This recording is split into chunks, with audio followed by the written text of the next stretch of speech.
when the trip was proposed to me, I just decided there and then I was coming. That was probably my biggest fear. Coming to Africa was going with a gang of strangers. I had nobody. But as soon as we got here, you know, some of the girls are just great crack, and you need that.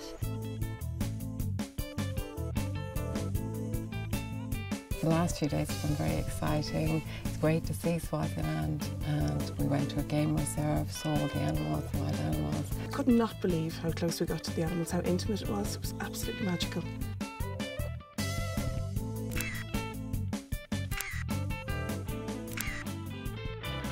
Today was probably the most amazing day that I think I probably have ever spent. We made so many visits, and we met all the leaders of the ADP and the World Vision organisers, and we chatted with them first. It was lovely just to meet them and to see and to hear how things are happening here on the ground.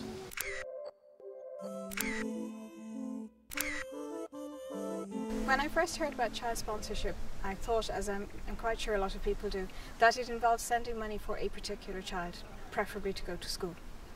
I wasn't aware of the huge complexity of the whole thing. I was a little naive in my understanding of where it goes, but nonetheless not disappointed or sad. It's not specifically for your one child, it's to benefit the whole community, which is a far better idea because it's a much more community focused, and obviously the child is going to benefit too.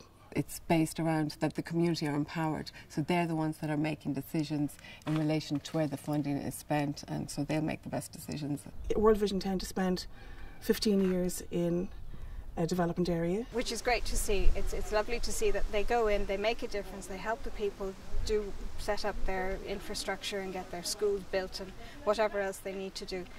They impart management skills and then they leave, and these people lead their own life after that, which is great to see. And we know for a fact that our money goes directly from here to whatever project we're in. It doesn't go to the government or anywhere else. So all our money goes directly to where World Vision Ireland have sanctioned it to.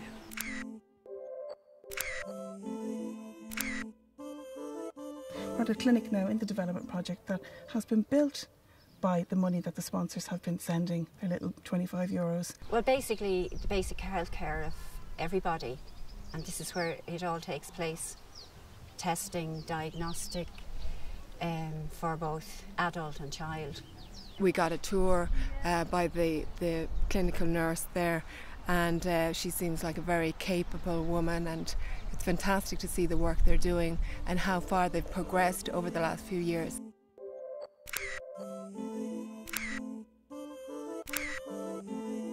What struck me was the contrast between the school that we went to visit, the old school and the new school. Couldn't believe that small building was an entire school. First grade was taught under one tree and second grade was taught under another tree. It was unimaginable. Especially as we were standing in the heat, the incredible heat of the day. It was about 42 degrees Celsius. And then the contrast with the new building that has been built because of all the work that's being done in the project. And it's such a difference. Obviously a much better learning environment. You can see that it's such an improvement for the kids.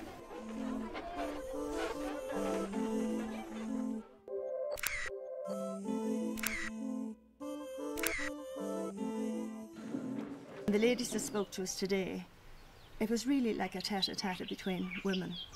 It was just like 7 women setting up what I would call a credit union in Ireland, and how they were taught that any little bit, it didn't matter what they contributed, went into a kitty to accumulate into something. So when they looked in the kitty at the end of a month and then they saw money, not coins but paper money sitting there, that they could actually set about a plan as to what they would like to do with it.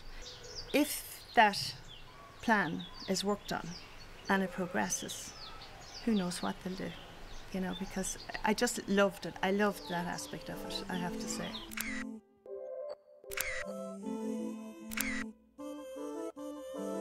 Today when we met the beekeeper, who had brought himself out of up above the poverty line by his own doing, he took the help World Vision offered and he's built himself up.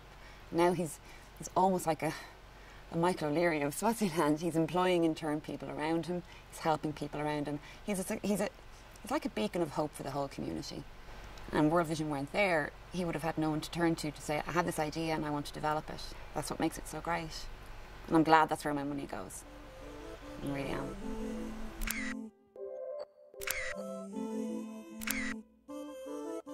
Had a look around to see exactly how much money goes where and how much do they get themselves at charity, and settled on World Vision and got a little girl here in Aoibheann. She's 7. I got her when she was 3 and I'm going to meet her for the first time today, which is very exciting. I think her name is Zamakuli. I've been sponsoring her since 2007. It's a little girl, she's 9 years of age, and I have a little son who's 9, so I suppose I'm able to equate it to him. And you'd like to think if we were in the same circumstances in Ireland, I'd like to think that he would get support somewhere. His name is Selim Musa, and I started sponsoring him when he was 5 years old. He's now 19, so that's 14 years.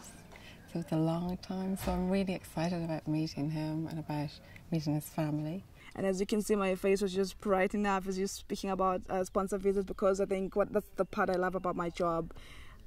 And I always say, you know, it always humbles me to see so much love, you know, somebody that you've never met, and then when the two people meet, it's just, you know, magical. I did get to meet my little sponsored child. She's now 8, she told me yesterday, and not 7. Nanda Duzo was her name, and she arrived with her mum. When I shook her mum's hand, her mum welled up, and then I welled up, and I thought, no, don't start crying now because you're going to think you're an idiot.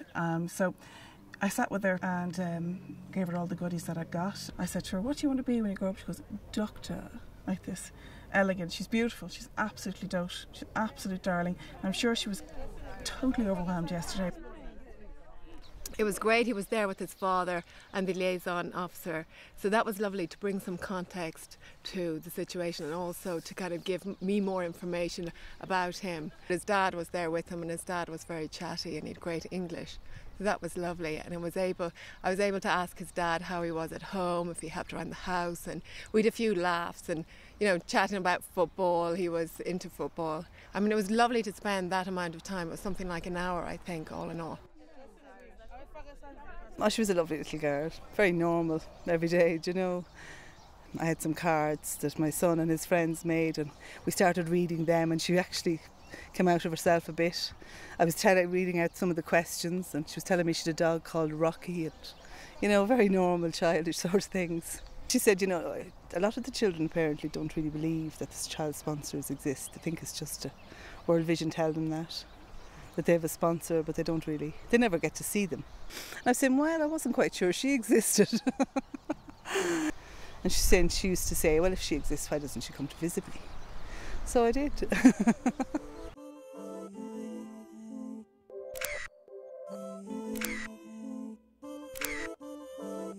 It is immensely impressive on a trip like this to see how much it's being done, and we haven't actually seen everything. Oh yes, definitely, it's just been a life experience.